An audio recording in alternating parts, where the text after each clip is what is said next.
So, yeah, I've graded that second midterm. The scores are up in Moodle, and a key's posted also in Moodle. So, if you're looking for any of that.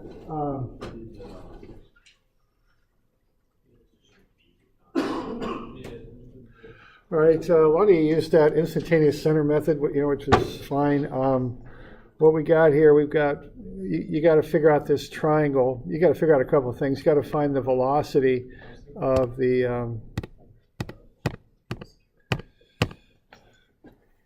velocity of B. You start with that. And so that's just omega r. It's 1.064. All right, now once you get that, then you want to start to get an instantaneous center triangle built for the linkage BC. So you want to do that. I'm having some problems with my pen here. Here we go. All right, so what you want to do there is take 90 minus 43 and you'll get 47. And then 90 minus 36 and you'll get 54.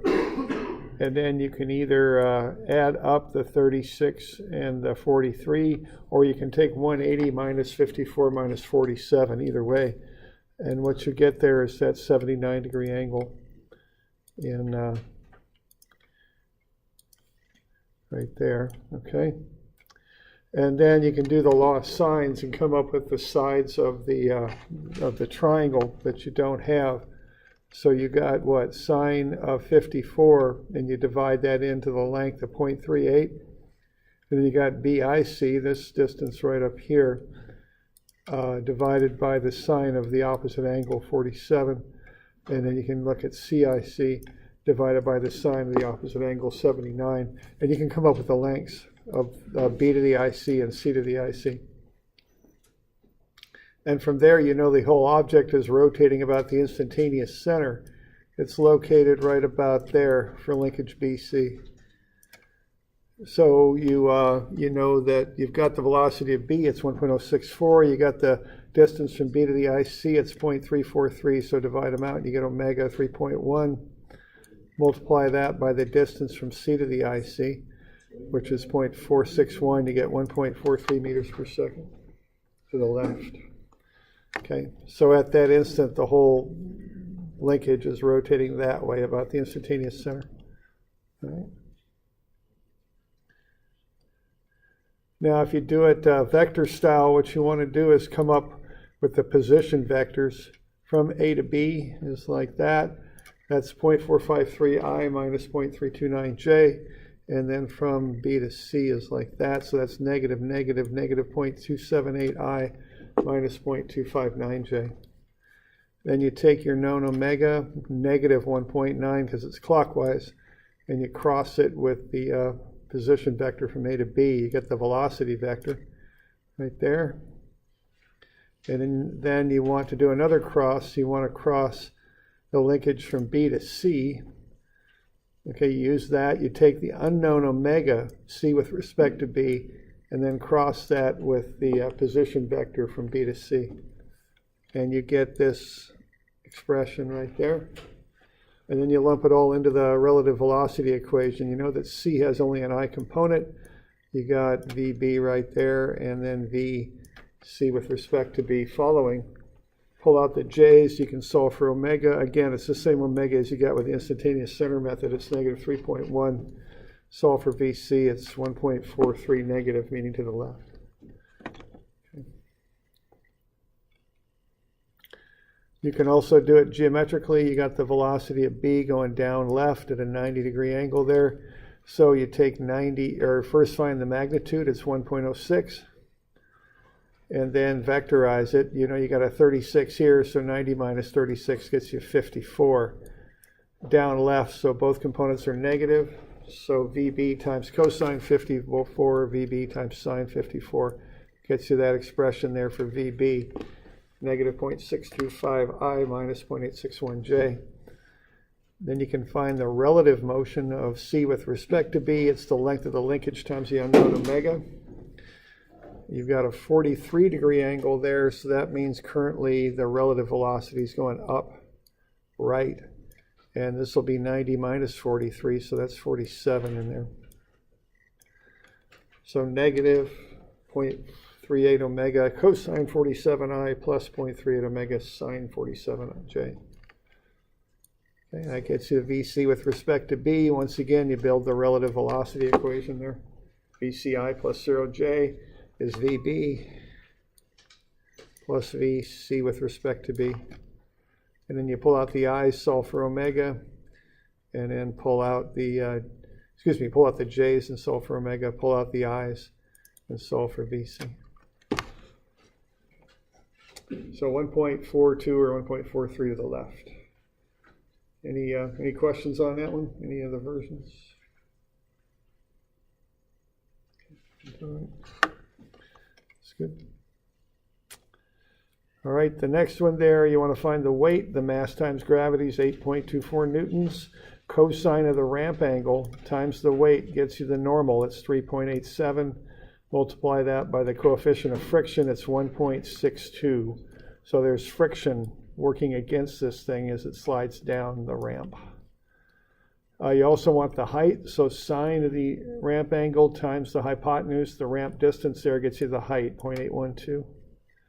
So you got potential energy, 8.24 times 0.812 is 6.69. That's the energy you start with because it starts at rest. There's no springs, so we don't deal with that.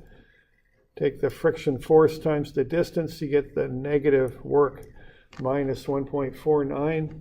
Take that away from 6.69, you get 5.2. That's the energy you've got to work with at B, and that's kinetic, 1/2 mvv squared.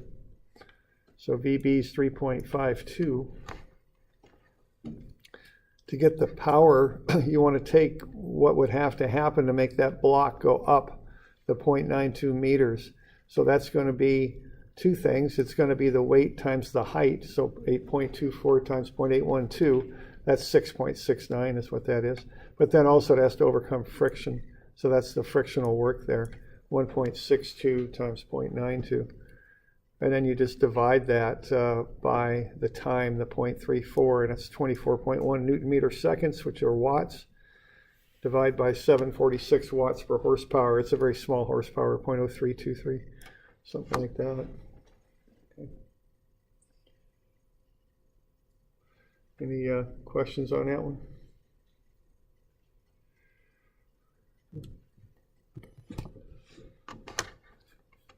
Okay. The next one there, okay, now that's in the horizontal plane, so it's not moving up or down. I give you a sketch to kind of reinforce that.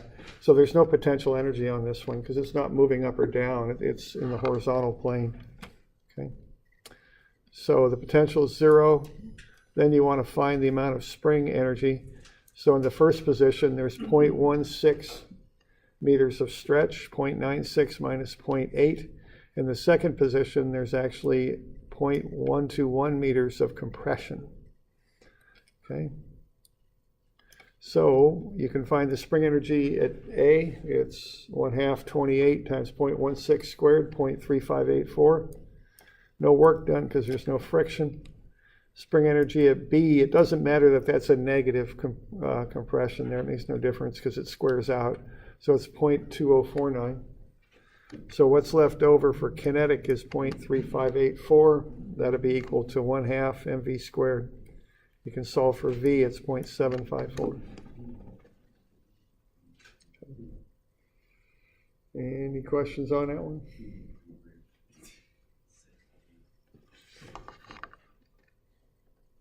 Okay. Next one's momentum. You have to vectorize this thing, you know. So the x is cosine 30 times the mass of A times 7.4. Now there's got to be a negative out front there because that's bouncing back to the left. So on the other side it's minus 10, cosine 10, minus cosine 10 times the mass 0.22 times the velocity 3.78, and then plus 1.18 VBX. VBX is 1.89. Okay. Do the same thing in the y, sine of 30 because it's positive 0.227.4. On the other side we got sine of 10, 0.22, 3.78 plus 1.18 VBY. VBY is 0.567. Square root of sum of the squares will get you the total velocity. Okay. So that's the work through on that for part 1. So any questions on that? The second part then, a lot of the people got that impulse was related to momentum, but the thing on this is you got to focus just on B. So the impulse that goes into B is equal to mv2 for B.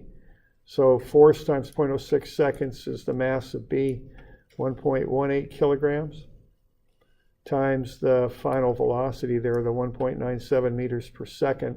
So the force is 38.8 newtons.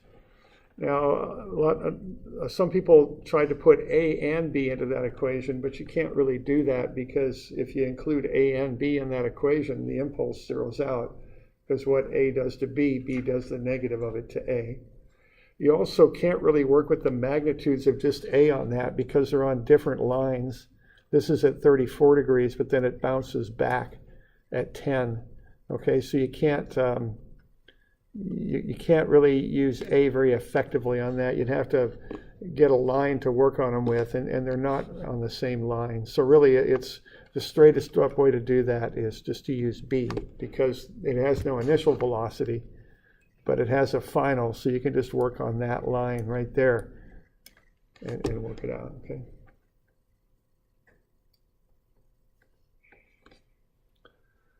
I think you could do it with B also, but you'd have to reference it I'm sorry, I'm on the wrong line there. You'd have to reference it to the final line that B was on. And I think if you do that and let me get this kind of straight. I didn't draw that line in there properly.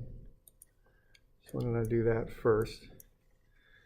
Okay, so the line would be, oh boy, my pen's out. I don't know what's up. No, it's really out. I got it on there. Do I have it here? Not really. All right, so the line would be that way, okay? So I think, the cleanest way to do it is just use B and use it on that line. I think you could also use A on that line also, and my guess is the y prime components would cancel if you did that, okay? But you can't just use the A magnitudes on that because they're on different they're going different directions, so you can't just add them up. Okay. So any questions on that?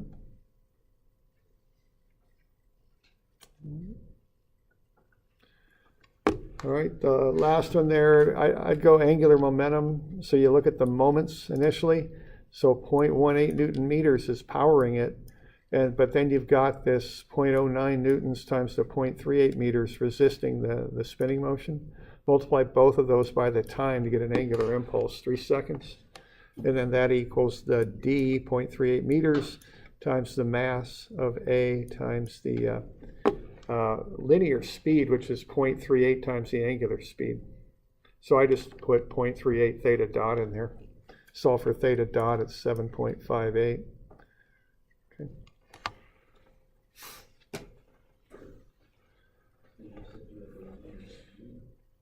Yeah, the linear speed goes into the angular momentum term. It's dmv. Yeah, I'm wondering where you got that. Where I got the linear speed from? Was it stated in the problem statement? Where it was what? The linear speed part? You said you had the linear speed. Oh, the 0.38 times, yes. Yeah, I'm putting it in. It's linear speed, but I thought you said the 0.38 was linear speed. Oh, right. Yeah, right. Yeah, so, yeah, sure thing. But yeah, I just put the term in there.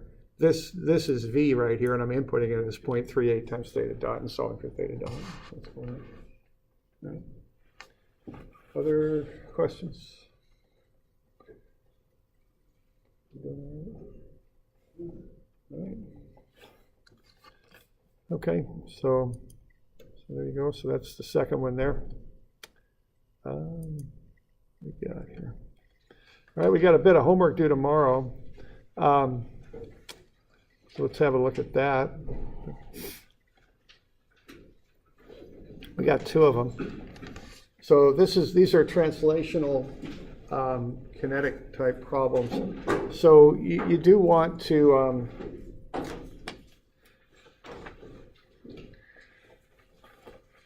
start to,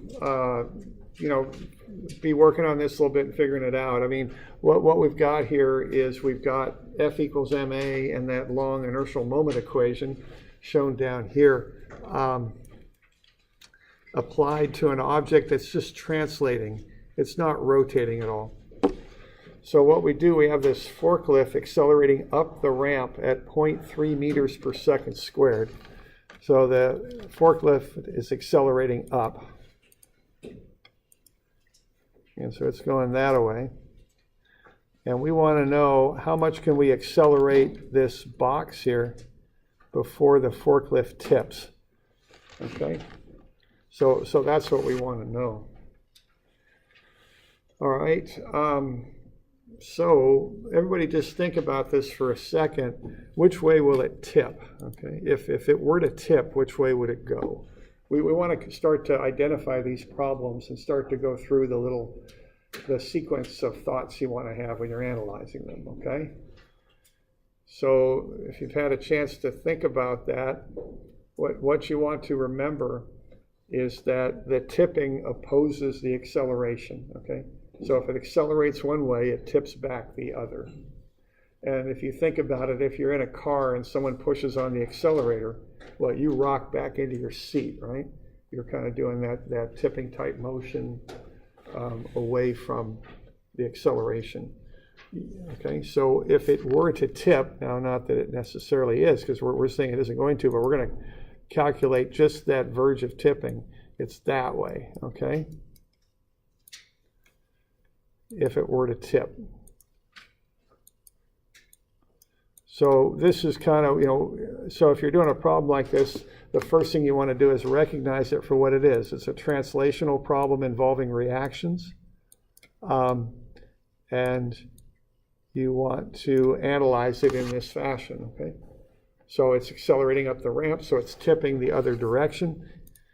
Now, when you find reactions, you look at the forces acting on, in this case, it'll be the wheels, So the next little thing on this that I'm going to do is I'm going to get those drawn in there.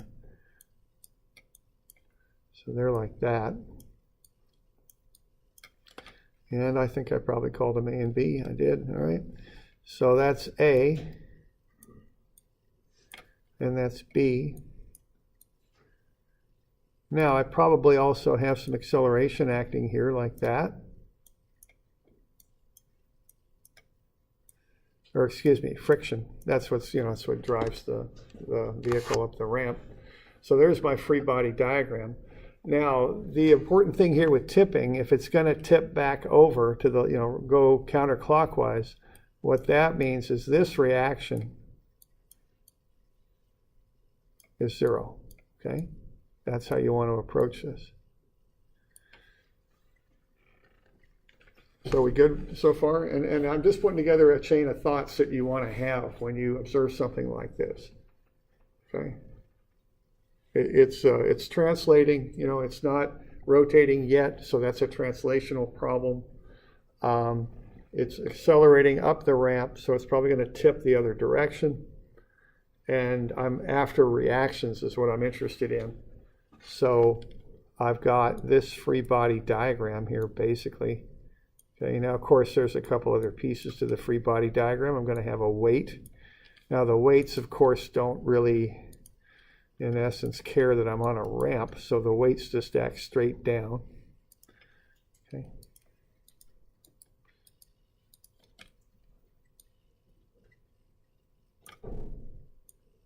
Like that. So there's a free body diagram to start with, okay? Now, if I've got that forward reaction at B being 0, okay, I don't need to worry about finding a number for that. I'm assuming it's 0 because that's the condition that happens just before it tips. So what I'm going to do here is I'm going to take moments about A, and that's going to eliminate RA and the friction, which are unknowns. And that's going to allow me to focus on the one unknown that's left, which is the acceleration of the box, okay, up, or at a y prime direction. Probably I'm going to want to go with an x prime, y prime kind of axis on this. okay, being as I'm on a ramp. All right, and the one thing I should have put on here too is this is accelerating too. I wasn't given a total center of gravity. I'm given the centers of gravity of both objects. So I show the accelerations on both of them. Well, one thing I'll point out about this that throws people a little bit on it sometimes is we got different dimensions. That one is in the front. That's where the center of gravity of the box is, but that's a slightly different on the back to the center of gravity of the forklift. So pick that up and remember that. Okay, they're not the same. They're different. Sometimes people make them both the same. They see one and use it for both, and it doesn't work, of course. Okay. Okay, so that's the deal on this. Okay, so any questions here so far?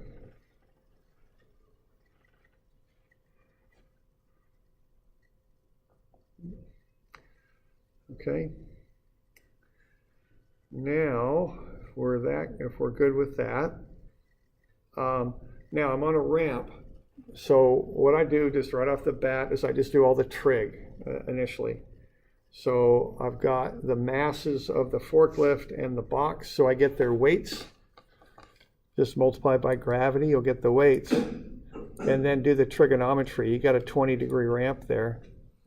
So you just want to do the trigonometry on the weights and get the components parallel to and perpendicular to the ramp. So I just go ahead and just knock that out and just get it down there, then I'll put it on my sketch, okay?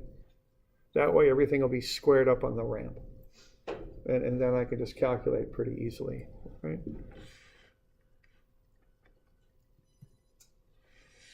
All right, so there's the sketch there of what that thing looks like. Okay. So it looks something like that. So I've got a sub y, that's the component of the box accelerating normal to the ramp. So maybe I'll call that a sub y prime. So I'll call these primes here, okay? Because I'm using an inclined axis system. Okay. All right, so what I'm going to have here, once I start working with this thing, is I'm going to use that inertial moment equation. Now, I use counterclockwise positive. So what I wanted to do there is to sum moments on the left. Those are statics moments. They're based on components of weight and moment arm. Okay, I'm taking moments about point A there with that green dot. And I'm just going to start doing that, just like I'm doing some sort of statics problem, okay? So I'm taking moments about right there. All right. So what I've got there, I've got 295. That's this component of the weight of the box in the y prime direction. And then the moment arm for that will be normal to the force. So the force is normal to the ramp, so the moment arm is parallel to the ramp, and those dimensions are shown up there. So that's 2.6 meters. I'm calling counterclockwise positive. So that would come around counterclockwise. So that's a positive. Okay. So that would come down around like that. Okay. So that's why that's positive.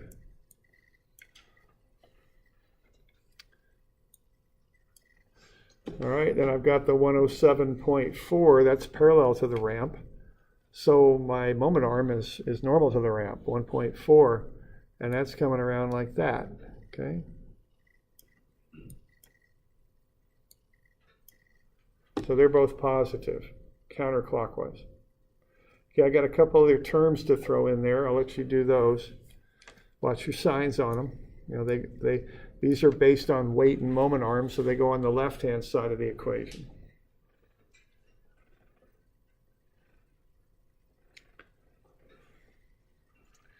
Okay. Now on the right-hand side of the equation goes the inertial moments. So what I've got there are three potential terms. I got IG alpha, but that zeroes out because there's no alpha yet. I'm looking at impending tipping. It's not tipping yet, it's just about to. So no alpha yet, so that's 0. And then I got M AGXY bar and M AGY X bar. Okay. So what I'm going to do is look at the mass of both the box and the forklift, and then treat those accelerations essentially like they're forces. I mean, you find moment arms to them that are perpendicular to the direction of the acceleration, just like you do with a force, and you look at the direction of the acceleration, just like you do with a force. Okay? So you go ahead and work through that. So for instance, you'll have 32 kilograms. That's the mass of the box. Okay. Now it's accelerating up. Okay. So that's AY prime. I don't know what that is. And then being, I guess it's not quite accelerating up, it's accelerating normal to the ramp, might be a better way to put that. So the moment arm is parallel to the ramp, it's 2.6. Okay.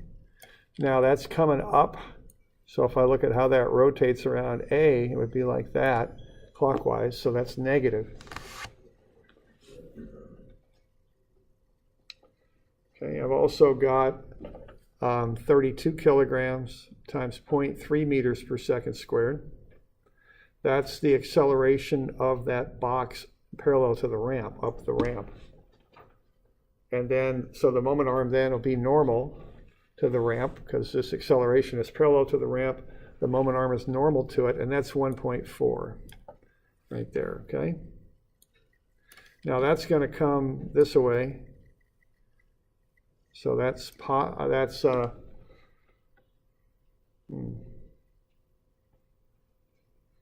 that one, do I got a typo on that? I think I do.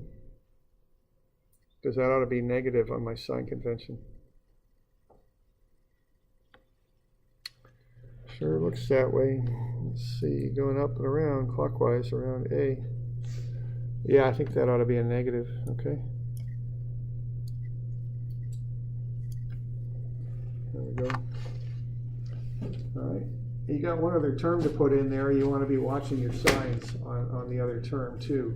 So one more term on the right, which is an inertial moment. And that should have a, just, I'm sorry now? Yeah, I didn't put all the signs on that. Yeah, you'd have to find all the signs. So just point being, just watch your signs really careful. Okay, and I didn't on that one, but just have a look at it. Okay. So that's the approach. You got to recognize its translation. Get a good free body diagram. This one's on a ramp, so I wanted to get everything parallel and normal to the ramp. And then get the static stuff on the left, which are the forces and weights. And then the dynamic stuff on the right, the masses and accelerations. This is a moment equation, so you need moment arms too. Okay. Just watch your signs, get the stuff on the proper side of the equation, and stuff should work out on it. Okay. Questions on that?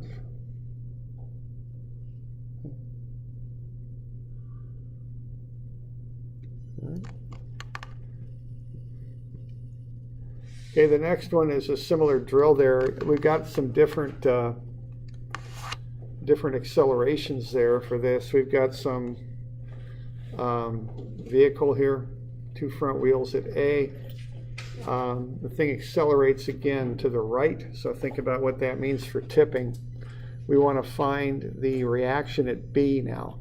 So on this one, you're given the acceleration. There's 2 different accelerations, and you want to create a free body diagram as I'm showing there. This one's going on a flat surface, so we don't need to worry about angles so much. Okay, 280 pounds up there on the sail, and then we've got the acceleration to the right and the weight going down, and then the reaction at A and the reaction at B. You've got the dimensions there in feet. Okay. And then the weight goes at the center of gravity. Okay, so you get a free body diagram, something like that, and then you just go ahead and again work this inertial moment equation. You're given the weight is 9,600 pounds, so the mass then is 328 slugs. That's the unit that you use in the English system. Okay. And then you're going to go sum of MA on the left. That's the statics moments, counterclockwise positive. That's IG alpha plus MAGXY bar plus MAGYX bar. And the alpha and the AGY both zero out because we're assuming no tipping. Okay. So you're just going to kind of run through that. I just develop an equation with leaving A as a variable. One thing I did on this, which, just to call it out, I put a 2 in front of RB because that's a vehicle with 4 wheels. So I'm getting the reaction per wheel is what I'm doing. So I just put a 2 in there to begin with just to account for that. So when I get this is a reaction per wheel is what it is, okay? All right, so when I plug AGX is 6 into that, I get the reaction at B at 1287. But when the acceleration of G in the X direction goes up to 30, what happens is I get a negative reaction at B. Now, that can't happen, obviously, but it has a meaning. What that means is that wheel at B is lifting off of the surface and it's accelerating as it goes. Okay, so the real reaction would be 0, okay, but it would be tipping. That's what would be happening there. Okay.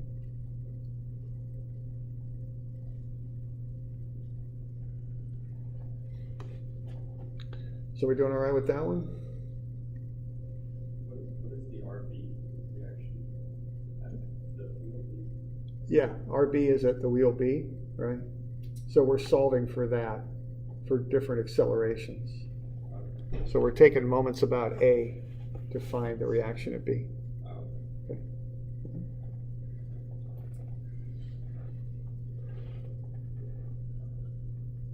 Other questions on that?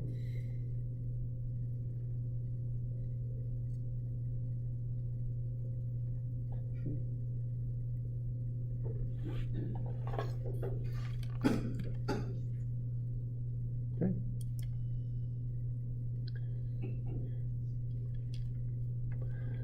All right, so that's stuff's due tomorrow, just those 2 problems. All right.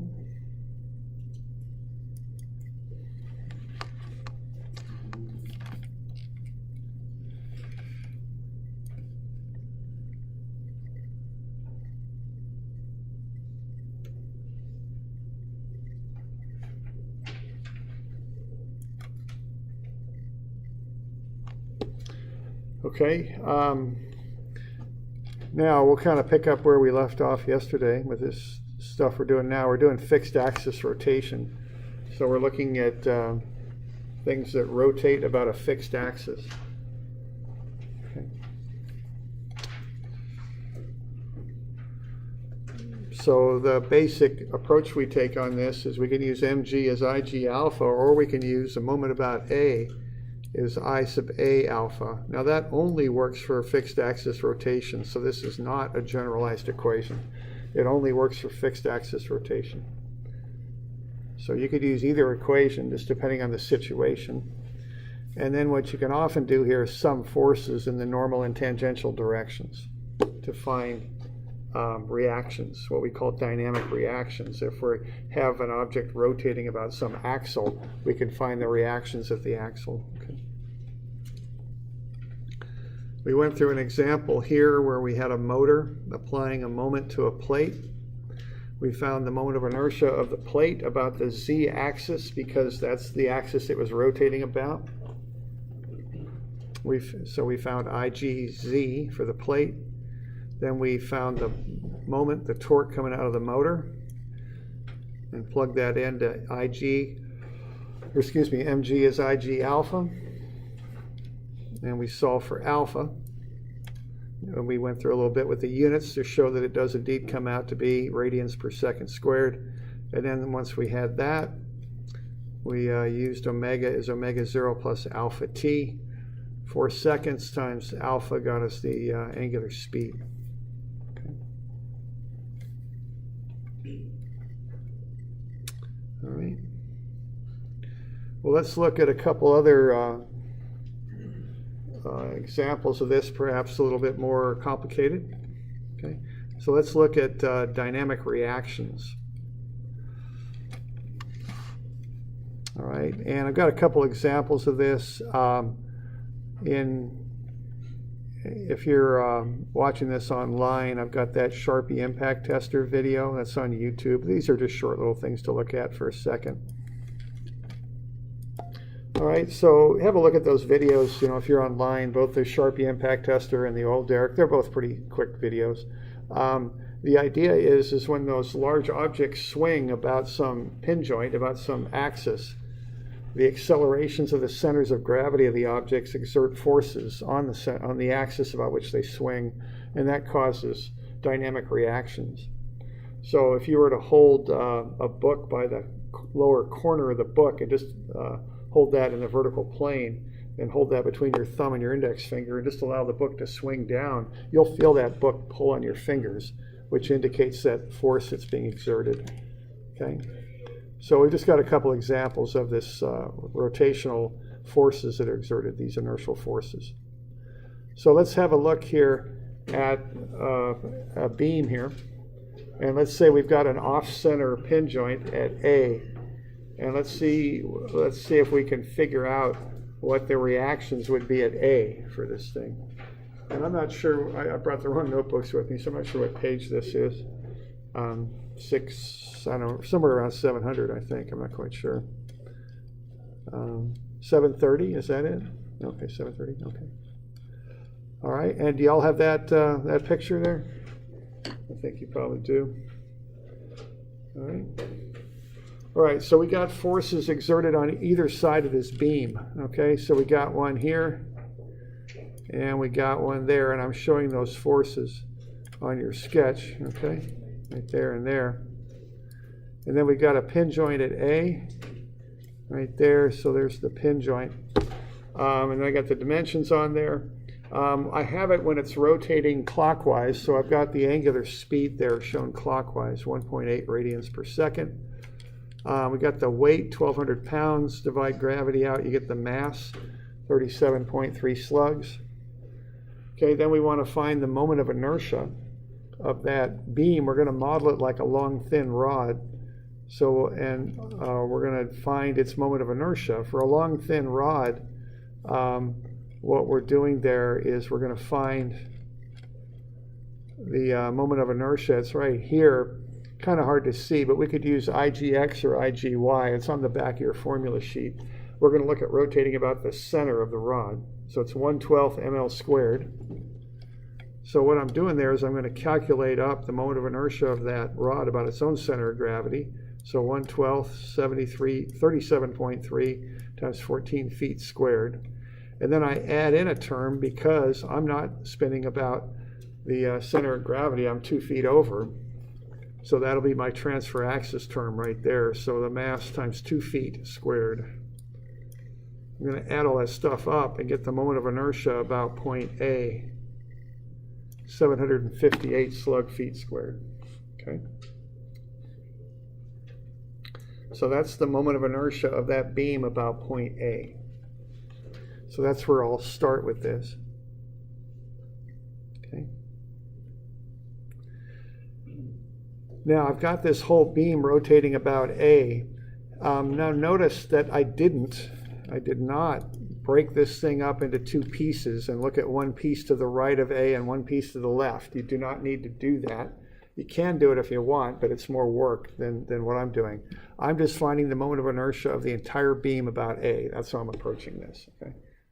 So I'll go ahead and do that.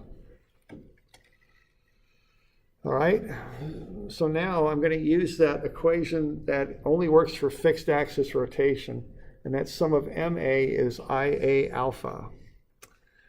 Okay, so I'm going to sum moments about A and set that equal to IA alpha. So the moments about A go on the left-hand side of the equation. Okay, and it looks like I'm calling clockwise positive. As I mentioned yesterday, I'll often change my sign conventions to suit me sometimes in dynamics. I'm more inclined to do that in dynamics than I am in statics, okay? So I'm calling clockwise positive.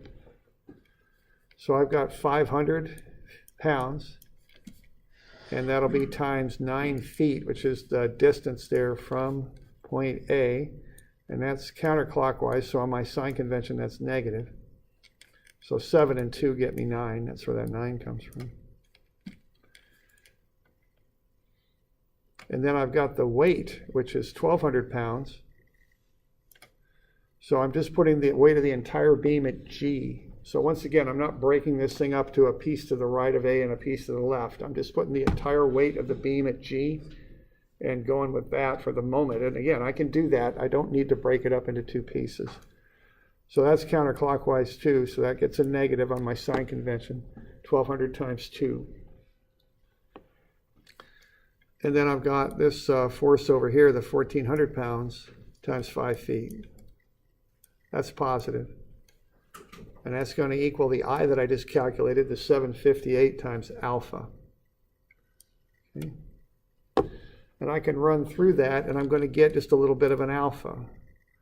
0.132 radians per second squared. That's what I'll get out of that. Okay.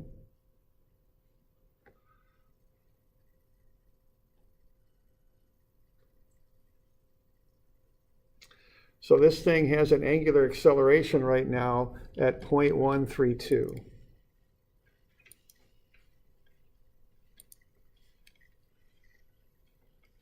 Okay.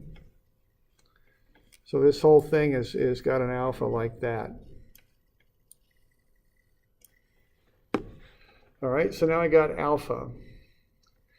Now what I want to do is I want to find how the center of gravity is accelerating around A, is what I want to do. Because the center of gravity is the reference point for the object. So what I'm going to do is look at how that's accelerating. So why don't you get the draw arrows in there for AGT, which means tangential, and AGN, which means normal. Which way are they going right now?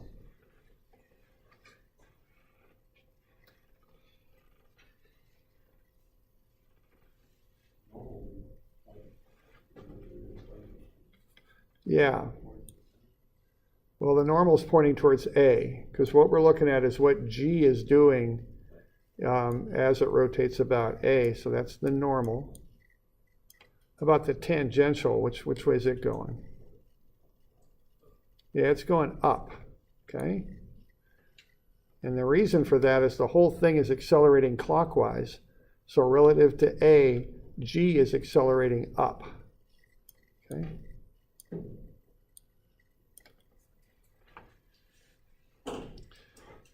So, and I can calculate the magnitudes of those, and I did. So AGT is alpha R. Now R is the distance from A to G, it's 2 feet. So 0.132 times 2 is 0.264 feet per second squared, and that's up. And then the AGN is omega squared R. I got omega, it's given. And the radius, again, is the distance from A to G, it's 2 feet. So that's 6.48. Okay. So now I've got a dynamics free body diagram, and I can calculate reactions. A little bit out of time, so I think I'll stop there. But you know, that's a good start on that one. We'll finish this thing up tomorrow, and another one as well. Okay. So any questions on that? All right. Okay. All right.